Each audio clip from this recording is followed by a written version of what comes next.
ton burger est encore plus juteux qu'avant et les petits pains encore plus dorés. Le tout fraîchement préparé pour toi et servi à table bien chaud. Tout ça pour que tu manges ton burger et le fromage. Le cheeseburger royal, plus chaud, plus juteux, plus savoureux. Vous regardez l'émission Éco-Région en collaboration avec Romandie Formation et son brevet fédéral de spécialiste en gestion de PME. Déjà près de 400 leaders formés dans 30 secteurs différents partout en Suisse romande au sein de 4 centres de formation. Pour en savoir plus, rendez-vous sur romandieformation.ch.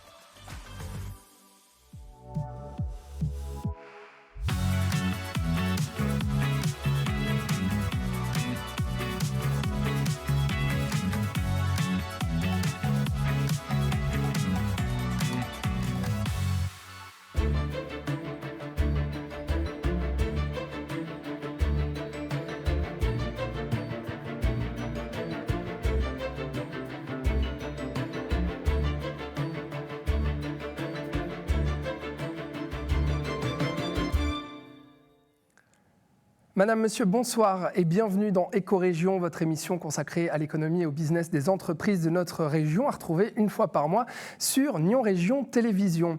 Émission un petit peu spéciale aujourd'hui puisque nous n'allons pas parler d'une entreprise ni d'un entrepreneur, mais bel et bien de formation et d'apprentissage aujourd'hui. Et oui, l'apprentissage, vous le savez, longtemps considéré et encore aujourd'hui comme une valeur et une fierté nationale, eh bien il se trouve qu'il serait en perte de vitesse, en tout cas sur le nombre d'apprentis qui se lancent dans un apprentissage dans notre pays depuis une dizaine d'années. Mais qu'en est-il dans notre région et dans notre district de Nyon ? Eh bien, on en parle avec vous, Jérôme Pittet. Bonjour. Bonjour. Monsieur Pittet, vous êtes directeur de l'école professionnelle commerciale de Nyon. Merci d'avoir accepté notre invitation. Merci à vous. Stéphane Meyer, bonjour. Bonjour Alexandre. Stéphane, vous êtes notre spécialiste en gestion de PME qui analyse justement les business des entreprises. Alors aujourd'hui, je l'ai dit, une école, cette école professionnelle commerciale de Nyon, pour parler apprentissage. Alors déjà, cette école professionnelle de Nyon, en quelques chiffres, présentez-la nous. Oui, alors l'école professionnelle, l'EPCN, comme on peut le dire, c'est environ 600 apprentis dans l'école actuellement, 42 enseignants et un budget couvert par financement public d'environ 5,5 millions de francs. On va analyser bien sûr le marché de l'apprentissage au niveau fédéral, au niveau cantonal, mais aussi dans notre région. Alors dans le district de Nyon, ça représente quoi l'apprentissage ? En effet, donc, dans le district de Nyon, c'est environ 728 entreprises formatrices pour un nombre de contrats d'apprentissage actifs de 1000 contrats, alors que l'on regarde au niveau des deux districts réunis sur la côte, Morges et Nyon, on est à quasiment 3800. Donc on voit quand même une part un peu plus faible sur le district de Nyon. On va essayer de comprendre un petit peu pourquoi. On va comprendre ça ensemble. Et puis l'apprentissage au niveau national, l'apprentissage en Suisse, quels chiffres on pourrait donner ? Le nombre d'apprentis en Suisse en 2022, c'était plus de 209 000 apprentis, avec un taux de places de travail occupées par des apprentis de 4,5% et des élèves de moins de 20 ans qui se dirigent vers l'apprentissage d'environ 61,9%. On va voir avec des disparités quand même importantes d'un canton à l'autre. Oui, parce que ça, justement, c'est à l'échelle nationale. Mais alors, si on regarde plus particulièrement avec les cantons, dans le graphique suivant, on voit justement ces différences. Et notamment, je crois que le canton de Vaud n'est pas très bien placé. Non, pas très bon élève, le canton de Vaud. Juste après Genève, le plus mauvais élève, on peut le dire. Donc Genève avec un taux d'apprentis qui avoisine vaguement les 30 et quelques pourcents. Le canton de Vaud arrive pleinement à 50%, un petit peu en dessous, alors qu'au niveau national, on est plutôt aux alentours des 65%, comme on l'a dit, entre 65 et 70%. Et plus largement, on va avoir aussi cette baisse justement des apprentis dans notre pays qui est flagrante depuis une dizaine d'années. Oui, on voit un petit ralentissement, donc environ 200 000 en 2005, 210 000 maintenant, mais une augmentation de quelques pourcents, 4%, 5%, alors que l'augmentation démographique est plutôt aux alentours de 15 à 20% dans notre pays. Donc si on met ça en perspective de l'augmentation démographique, pas très très encourageant au final. Ce qui sera intéressant à discuter aussi, c'est l'offre et la demande, et notamment avec les places d'apprentissage données par les entreprises, mais le nombre d'apprentis qui peinent justement à rattraper cette courbe. Oui, alors on en a beaucoup parlé juste post-Covid, on avait peur que les employeurs ne jouent pas le jeu et n'ouvrent pas de places d'apprentissage. Au final, on en a ouvert, mais finalement, c'est maintenant les apprentis qui nous manquent. Donc on a pas mal de places vacantes. On voit qu'entre 2012 et 2020, un nombre d'apprentis par équivalent temps plein, qui a baissé de quelques dixièmes de %. Et puis en évolution indexée, on voit clairement que le nombre d'emplois a quand même eu une croissance positive avec un tout petit tassement post-Covid, alors que le nombre d'apprentis, lui, est en légère dégression au fur et à mesure des années. On demandera justement à M. Pittet son avis là-dessus et puis l'analyse un peu de ces données qu'on voit très bien à l'écran. Maintenant qu'on a parlé formation, qu'on a parlé école, qu'on a parlé des places d'apprentissage, parlons aussi des entreprises et notamment de ce que coûte ou de ce que rapporte un apprenti pour une entreprise. Alors, vaste débat, compliqué de définir des chiffres. Il y a ici des chiffres qui sont sortis de la dernière étude 2019, sauf erreur, d'une haute école pédagogique qui a défini quand même à peu près une évaluation du coût d'un apprenti. Il faut vraiment mettre ça en perspective. Un apprenti employé de commerce ou un apprenti peintre ne coûtera pas, ne rapportera pas la même chose. C'est une balance qui, grosso modo, est quand même positive, sans parler des arguments positifs comme être entreprise formatrice est par exemple devenu aujourd'hui un critère clé dans des appels d'offres publics, par exemple. Voilà donc un large débat que nous allons avoir et que nous allons analyser ensemble. Monsieur Pittet, merci Stéphane. Rejoignez-nous seulement à table avec nous. Jérôme Pittet, du coup, on a de quoi faire. Pendant cette émission, on a de quoi dire et on a de quoi réfléchir justement sur la place de l'apprentissage en Suisse et dans notre région. Mais déjà, j'aimerais commencer par parler de votre école professionnelle commerciale de Nyon, dont vous en êtes le directeur. Donc 600 apprentis, on l'a vu, 42 enseignants. Quel est le rôle, finalement, de cette école dans notre région et votre rôle à vous en tant que directeur ? Alors, le rôle de l'EPCN dans la région, d'abord, il est primordial. C'est la seule école professionnelle sur le district de Nyon. École professionnelle commerciale, du coup, sur le district de Nyon. C'est une vieille école. Elle est née dans les années 60, au beau milieu de Nyon, à la rue du Collège. Et elle appartenait déjà à l'époque à la commune de Nyon et une association professionnelle. Dans les années 90, il y a eu un mouvement de cantonalisation des écoles professionnelles et l'EPCN a passé sous giron de l'État depuis les années 90. Donc elle reste là, elle est là depuis longtemps et elle forme principalement les employés de commerce, les vendeurs et depuis 5 ans, les agents de transport public. On imagine la responsabilité est finalement d'être la seule école du district qui forme les apprentis. Ça donne une certaine responsabilité, non ? Ça donne une responsabilité parce qu'on tient vraiment que l'apprentissage soit représenté au niveau du district de Nyon. C'est important, c'est pas pour rien que c'est une école professionnelle commerciale. Il y a beaucoup de métiers de service, les métiers de la banque, de l'assurance, les fiduciaires. Et c'était normal que ce soit une école professionnelle qui représente l'apprentissage sur le district de Nyon.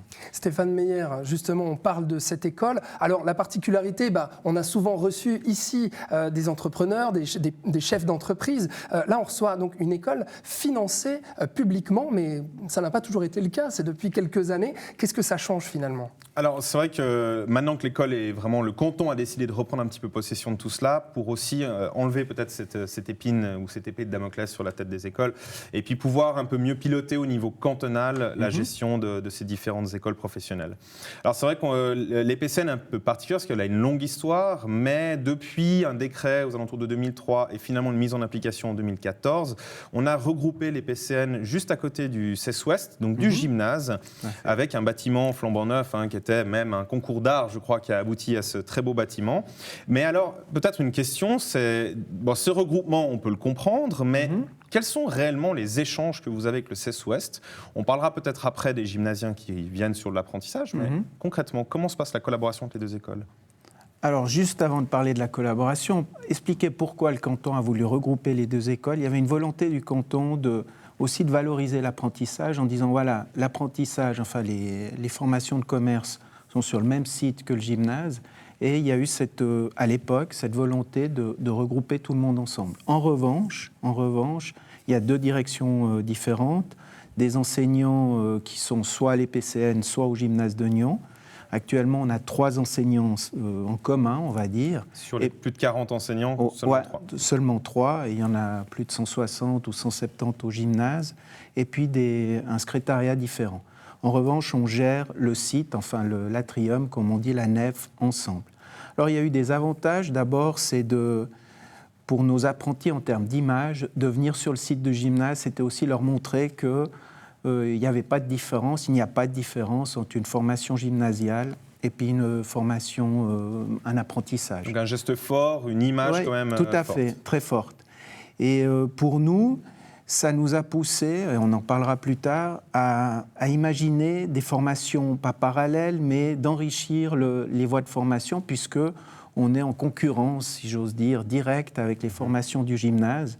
Et il est clair que d'être avec le gymnase, ça nous donne aussi une crédibilité parce qu'on comprend les problématiques.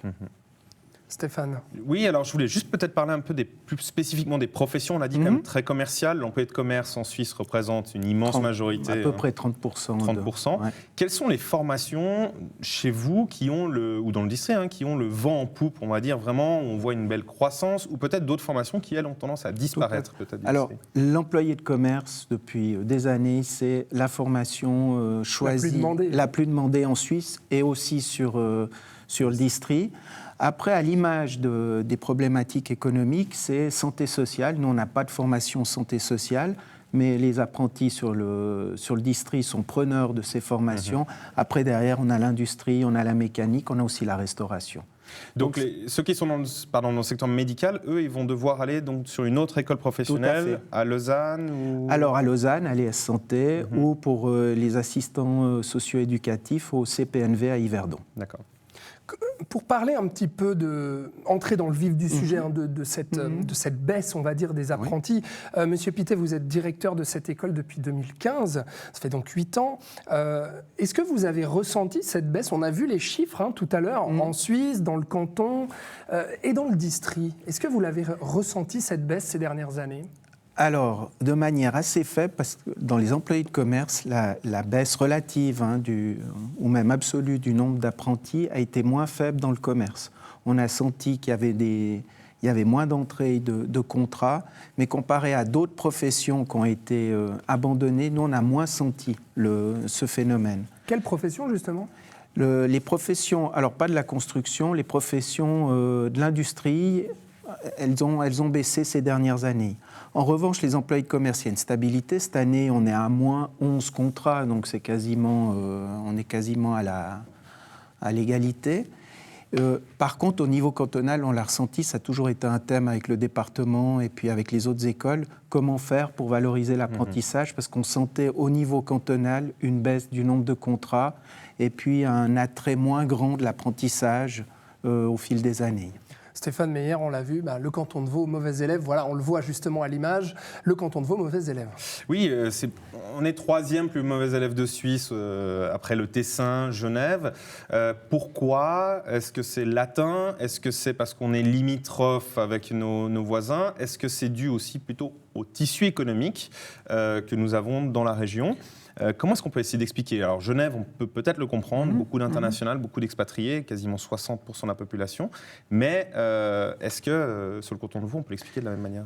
Je pense que vous avez cité tous les paramètres. Maintenant, il faut les mettre ensemble. D'abord, la proximité de nos voisins français. Donc les études longues sont largement plébiscitées. Tout à fait, sont plébiscitées. Et puis, certainement aussi, le tissu économique du district. C'est vrai qu'on est beaucoup basé sur les services, moins sur l'industrie, quoiqu'il y a encore quelques industries. Et on va dire des personnes qui viennent sur la côte, peut-être avec d'autres formations, avec d'autres modèles, et puis ils ne voient pas, ils ne comprennent pas tout à fait que peut apporter l'apprentissage ou quels sont les bénéfices de l'apprentissage. Donc, ce que je veux dire, c'est surtout une méconnaissance du système qui fait que dans une sorte de trend, de mode, on va naturellement aller au gymnase et après en apprentissage. Il me semble que, je me rappelle, ça ne date pas d'hier, mais même moi, on parlait déjà de cette problématique il y a 15-20 ans en arrière, où on disait qu'il y a un manque de connaissance de l'apprentissage. En 20 ans, il y a le salon des métiers, il y a des choses qui sont venues. Mais d'où est la source de cette méconnaissance, de ce manque de notoriété? En plus, on va en parler après, on a aujourd'hui des possibilités immenses post-apprentissage. Tout à fait, il y a plein de possibilités. Souvent, on en parlera, les parents sont prescripteurs dans le choix de l'orientation. Donc c'est difficile, même si on donne toute l'information qu'on veut.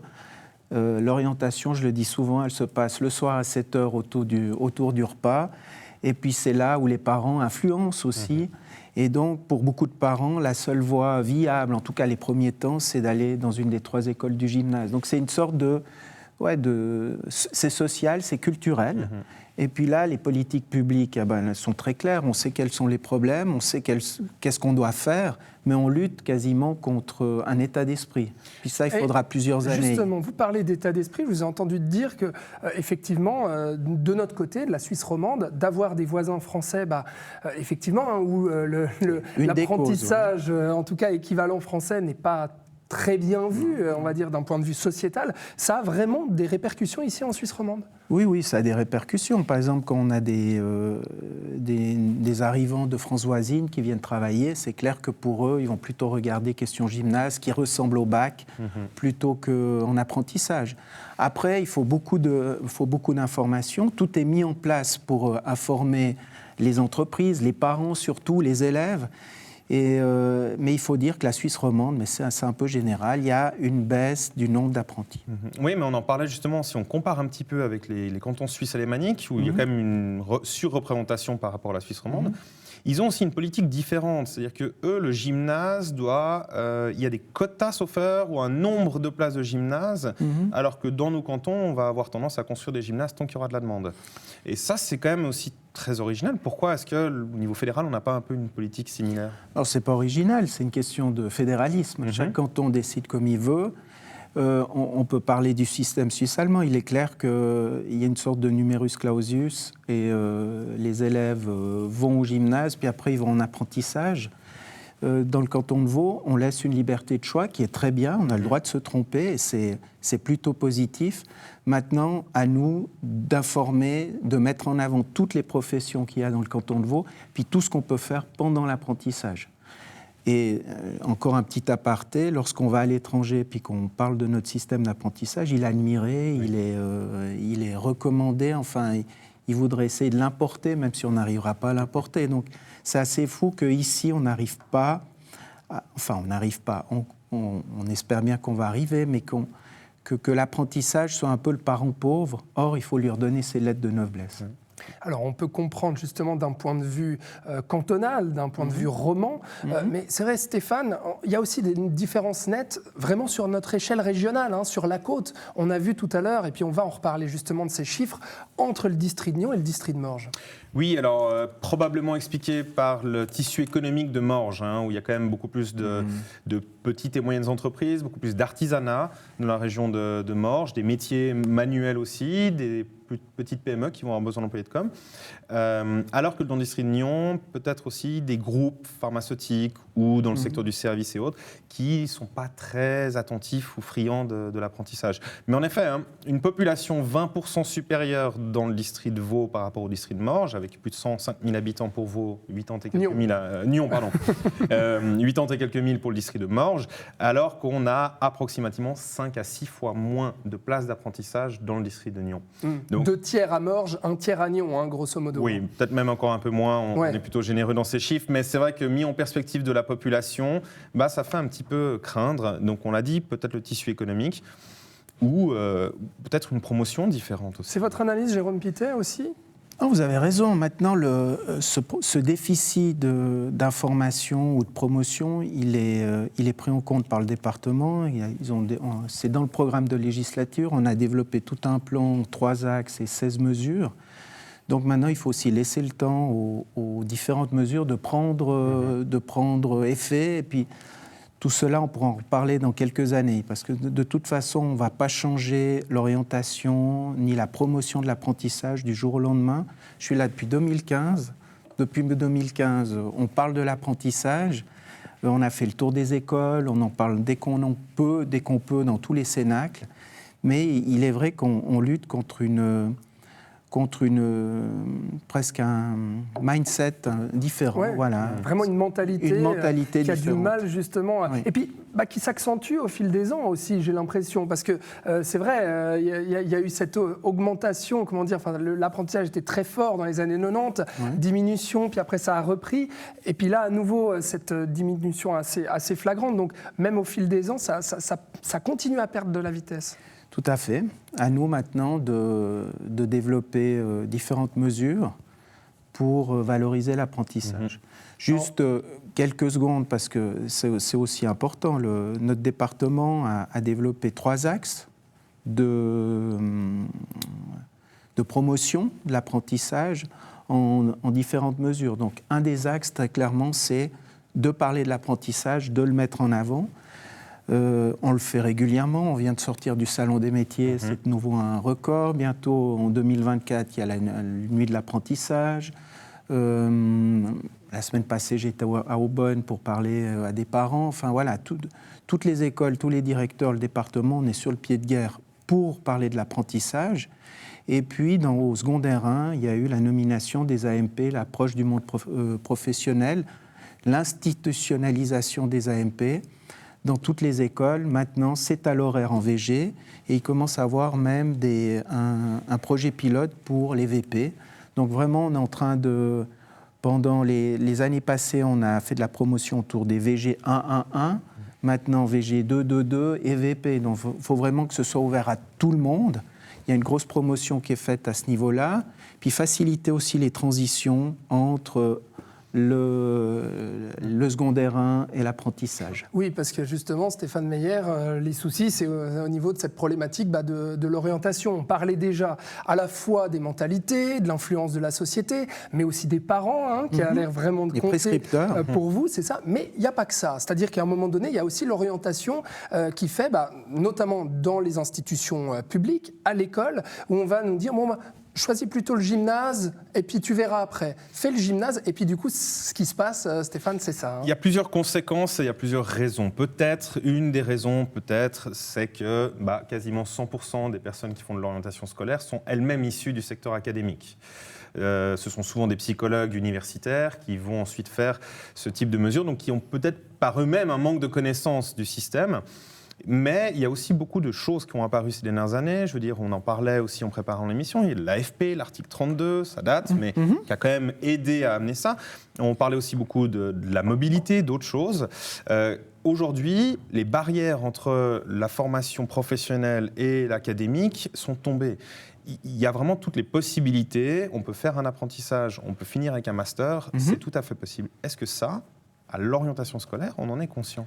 Oui, et l'orientation scolaire, on est consciente. Maintenant, il faut à nouveau l'expliquer et que les parents croient en ce que l'on peut offrir. Et effectivement, je pense qu'il y a deux caractéristiques de l'apprentissage. D'abord, c'est la perméabilité des filières. Effectivement, on peut commencer avec un apprentissage.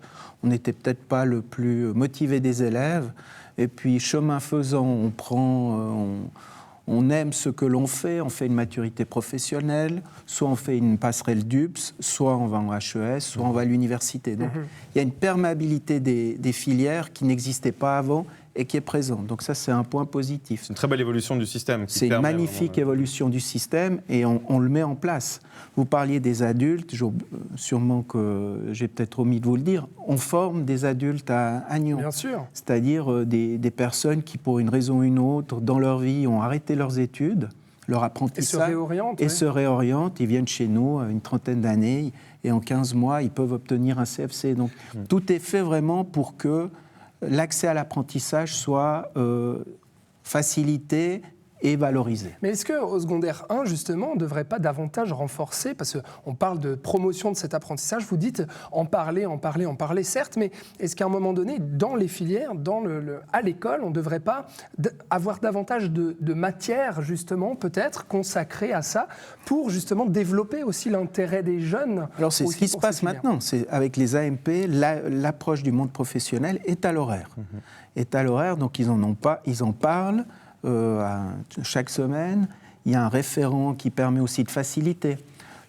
Pour un jeune qui n'a pas de réseau, ses parents n'ont pas de réseau, c'est extrêmement difficile de trouver un stage ou une place.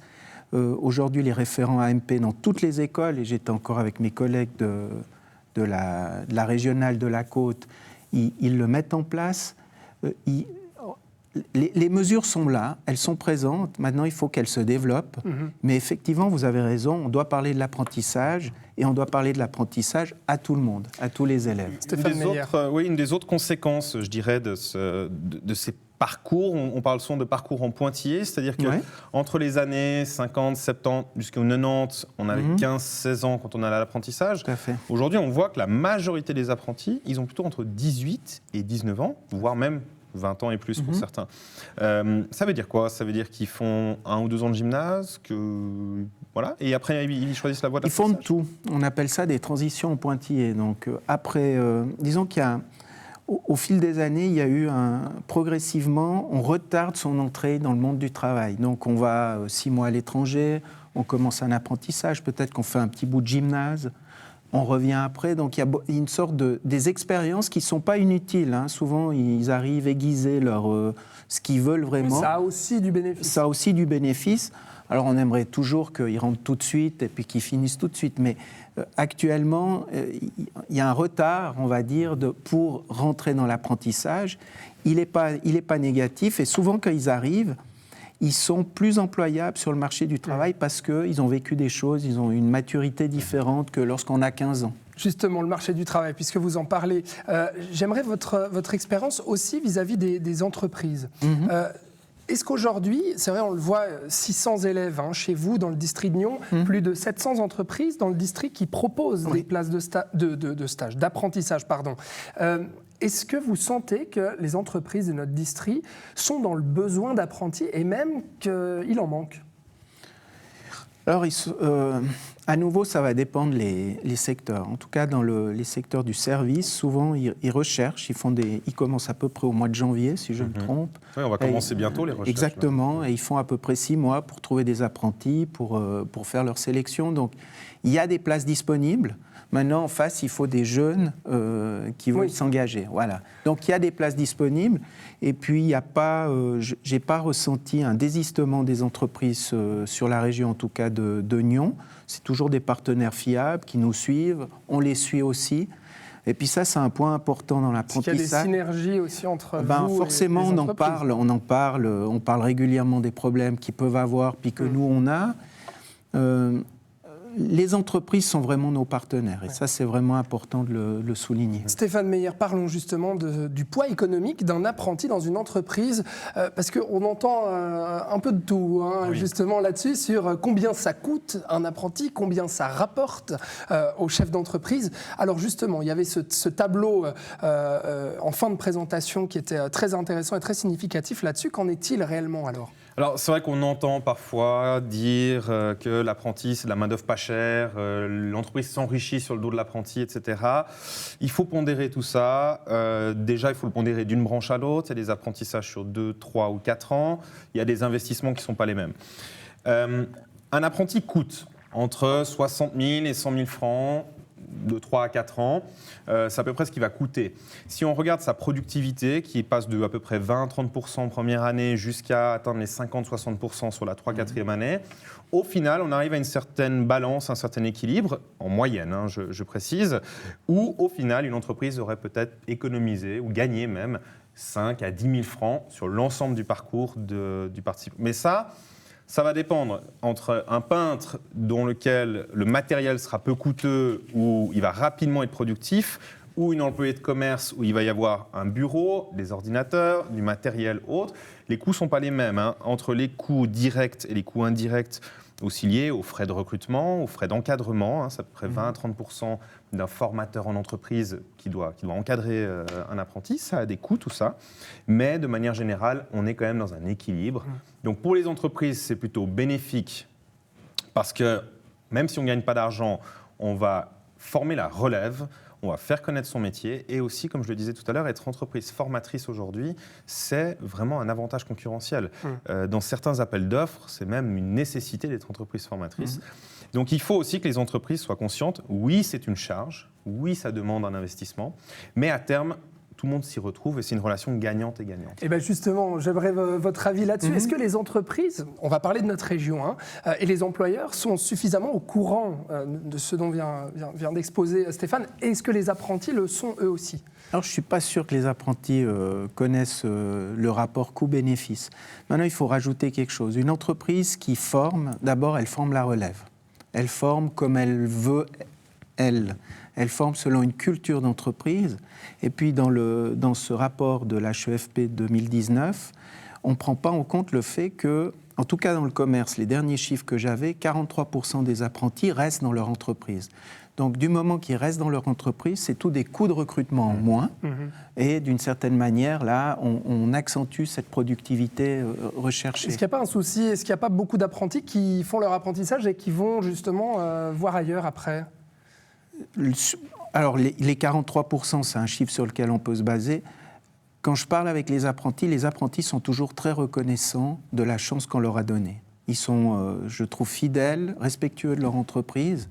Alors après, c'est toujours les perspectives qu'on leur offre dans le futur. Donc moi, je crois profondément que si une entreprise, elle forme un apprenti pour la relève, pour apporter un plus, et puis à terme le garder, le jeune, ou la jeune, va être reconnaissant et ne va pas partir comme ça. On a eu l'exemple...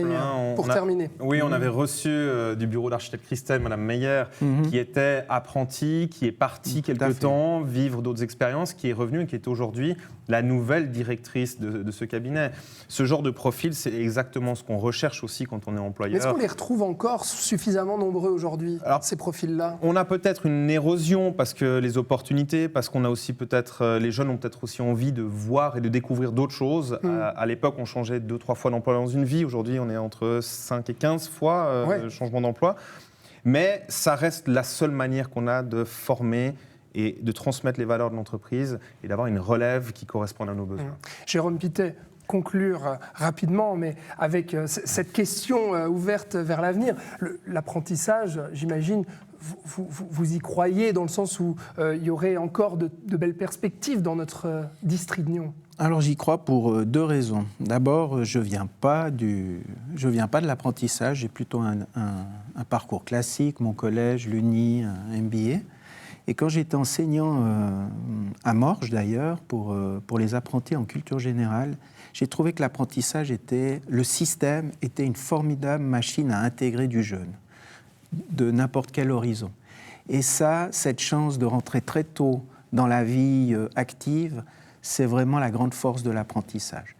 Maintenant, ceci dit, je suis aussi persuadé, et c'est ce qu'on a fait à Nyon, à l'école professionnelle commerciale de Nyon, pendant l'apprentissage, pendant cette formation initiale, on a essayé de développer différents programmes, comme le bilinguisme. On est la seule école professionnelle avec une maturité bilingue reconnue au niveau fédéral, donc dans le canton de Vaud, français et anglais. Et donc un jeune chez nous, en intégré pendant l'apprentissage ou après l'apprentissage, peut faire une maturité bilingue. Et puis ça, c'est vraiment une demande, un besoin des entreprises locales. En plus de ça, pendant l'apprentissage en deuxième année, ils peuvent partir, s'ils le veulent, avec, il faut une volonté, mais c'est ouvert à tout le monde. Un jeune peut partir 6 mois dans une entreprise du même secteur d'activité ou dans une filiale de son entreprise, 6 mois en Suisse allemande, et il revient après 6 mois. Et donc, on reçoit aussi beaucoup de Suisses allemands. Tout ça, on le vit depuis 2015, et ça enrichit le parcours. Et lorsqu'on a fini l'apprentissage, on se retrouve peut-être pas forcément avec une maturité bilingue, mais on a fait 6 mois à Zurich. Forcément, sur le marché de l'apprentissage, c'est un plus puisqu'on arrive à tenir une conversation en allemand. Et puis ça, c'est les mobilités nationales. Donc nous, on les coordonne au niveau cantonal pour ce type de mobilité.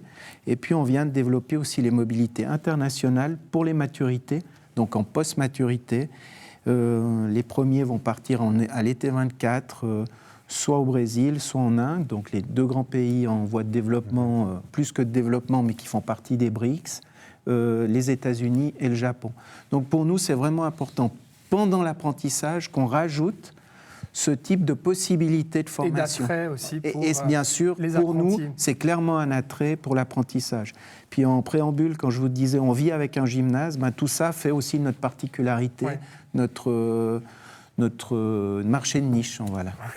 Jérôme Pittet, ce seront donc les mots de la fin de cette émission. Je vous remercie infiniment d'y avoir participé. Merci pour l'invitation. Merci à vous, merci Stéphane Meyer. Merci, et puis Stéphane, à l'année prochaine. Oui. Alors voilà, joyeux Noël, bonne année. Janvier, merci. Et à vous aussi, qui êtes chez vous, qui nous avez regardé bien tout au long de cette année. Merci d'avoir suivi Écorégion. On se retrouve en 2024. D'ici là, je vous souhaite un agréable mois de décembre.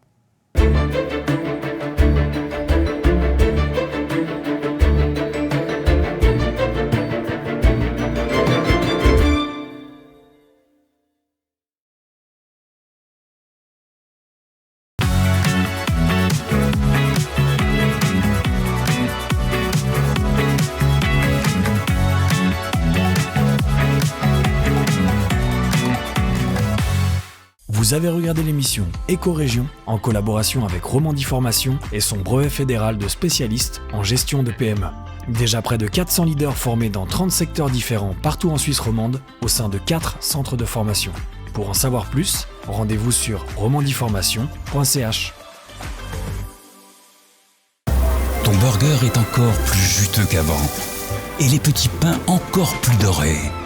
Le tout fraîchement préparé pour toi et servi à table bien chaud.